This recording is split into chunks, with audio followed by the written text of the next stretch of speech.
என்னை இளம் கீற்றினிலே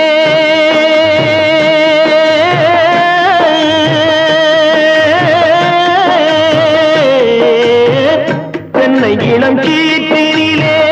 தாராட்டும் தென்றலது என்னை இளம் கீற்றினிலே தாராட்டும் தென்றலது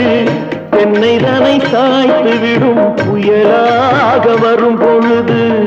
என்னை தனை சாய்த்து விடும் புயலாக வரும் பொழுது அமைதியான நதியினிலே ஓடும் ஓடம் அளவில்லாத வெள்ளம் வந்தாலாடும்